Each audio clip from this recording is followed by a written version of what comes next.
Que alegria nós estarmos juntos no programa A Bíblia no Meu Dia a Dia e ter a sua companhia é tudo de bom. É bom também saber dessa presença do Deus que fala conosco, que continua falando com a sua igreja e com cada um de nós através da palavra. Essa palavra que não volta para o coração de Deus sem surtir o efeito que ela tem.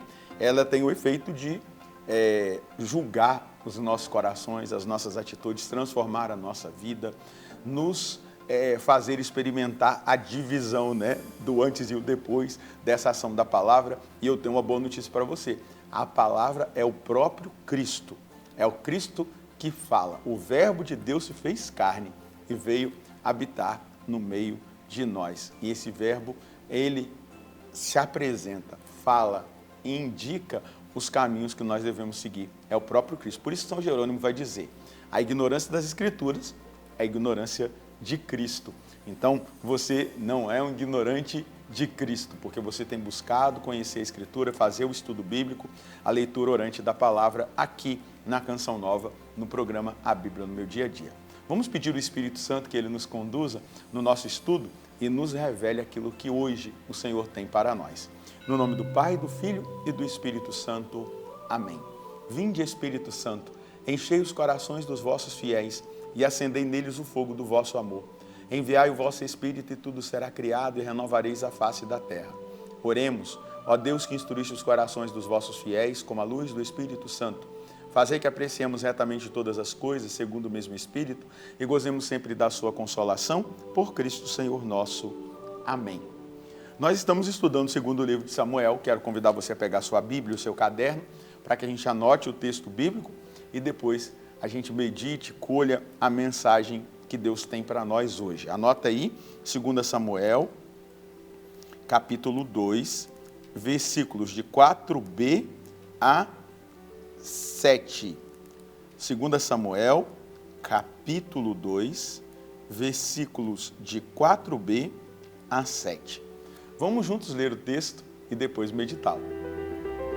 Quando Davi ficou sabendo que os homens de Jabes de Galaade haviam sepultado Saul, mandou-lhes a seguinte mensagem: abençoados sejais pelo Senhor, porque praticastes este ato de caridade, de piedade para com o vosso Senhor, Saul, dando-lhe sepultura.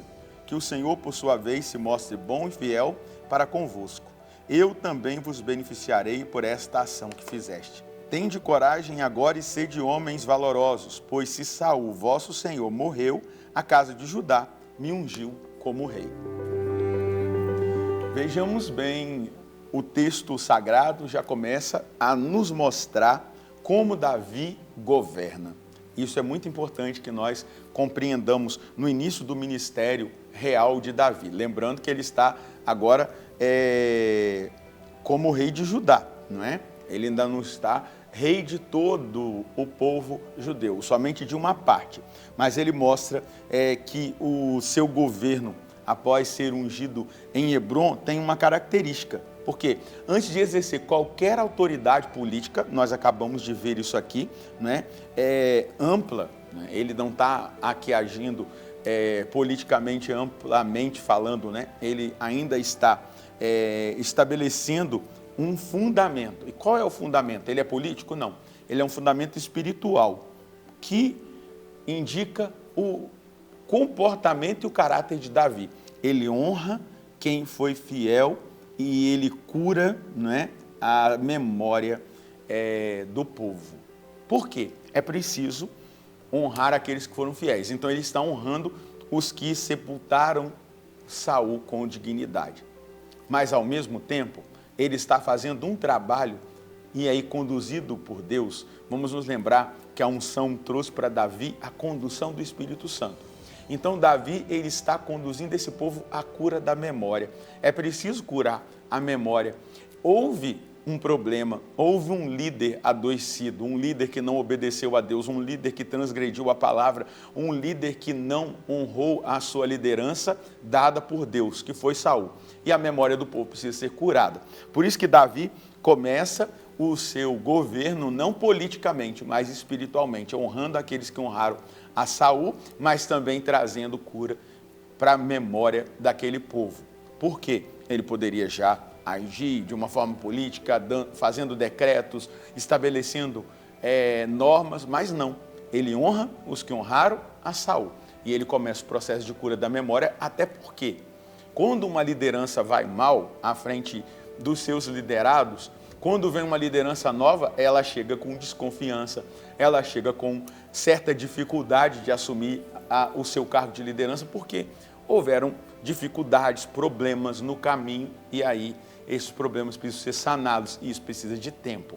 A gente vê isso, a gente toca isso. Vamos imaginar, vamos sair do âmbito eclesial, vamos imaginar que numa empresa tem um líder que ele não executou bem a sua liderança, ele foi opressor, ele teve partidos, ele acabou prejudicando pessoas, ele é substituído, e quando chega o novo líder, ele precisa curar aquela memória e ter um pouco de paciência, porque ele vai ser recebido com uma certa desconfiança, com uma certa realidade ali, porque as feridas estão expostas e elas precisam ser curadas. Então, o verdadeiro líder, ele reconhece o bem feito até por aqueles que não pertencem diretamente ao seu círculo.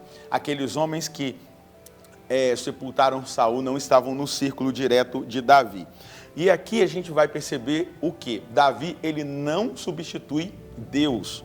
Ele coopera com a ação divina. Ele se coloca como instrumento da ação divina. Ele quer estabelecer-se ali, conduzido por Deus e cooperando com Deus. Ele vai dizer, né? Abençoado sejais pelo Senhor, porque praticastes este ato de misericórdia para com o vosso senhor Saul, dando-lhe sepultura.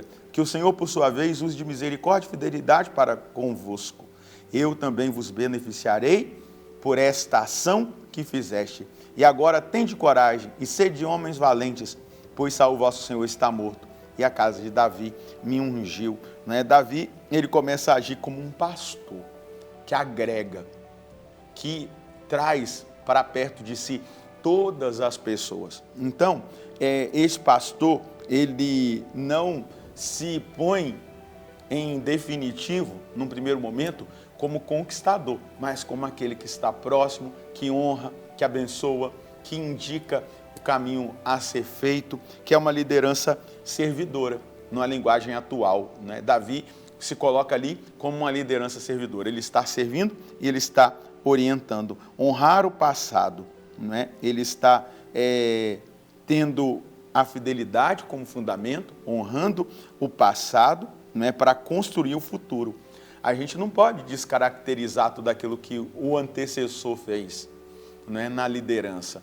Aqui a gente está falando sobre liderança, né? Não pode descaracterizar. Por exemplo, vamos olhar para um relacionamento matrimonial. Vamos pensar que o pai corrige o filho. A mãe não pode ir lá e descorrigir ou fazer o contrário. Isso confunde, isso gera confusão, não é?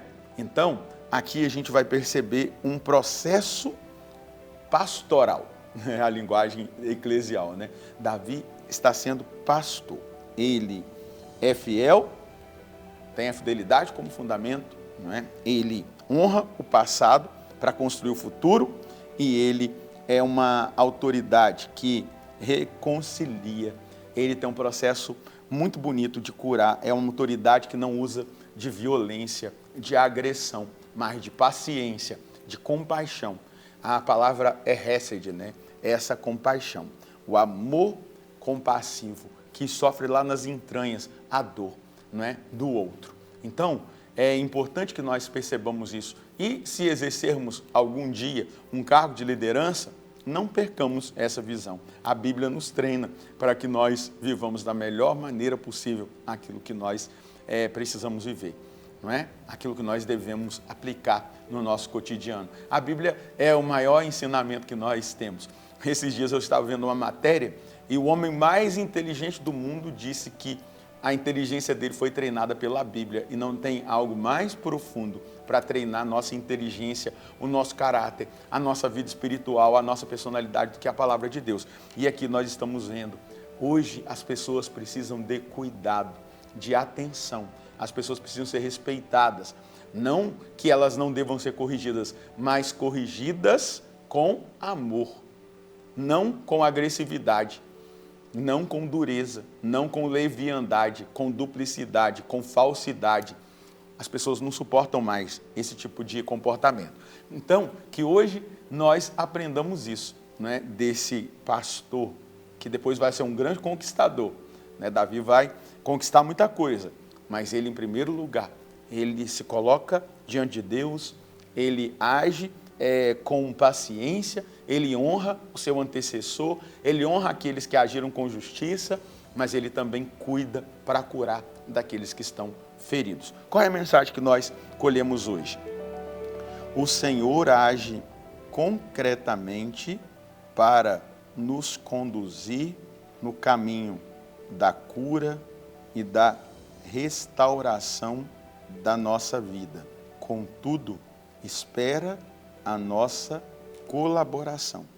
O maior interesse de Deus é que sejamos restaurados onde um dia fomos feridos.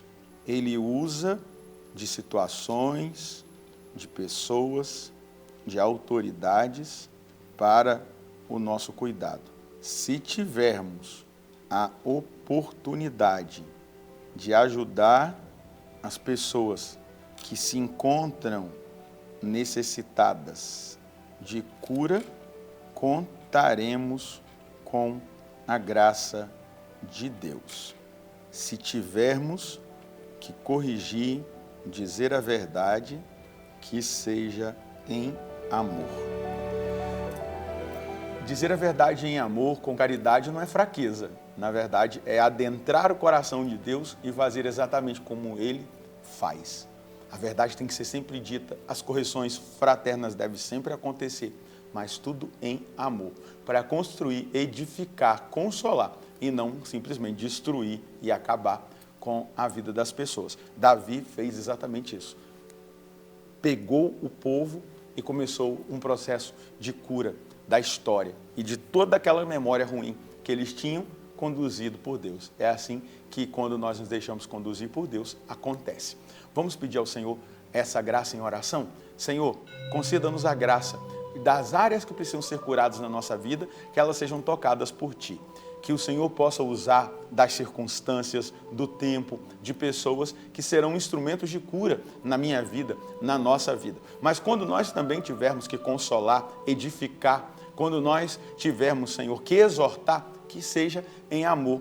Que o Senhor nos inspire, que o Senhor nos coloque as palavras acertadas para que nós também sejamos instrumentos de cura na vida daqueles que tanto precisam. Eu me coloco disposto a ser curado, mas também a ser curado, a ser instrumento de cura na vida de tantos irmãos e irmãs.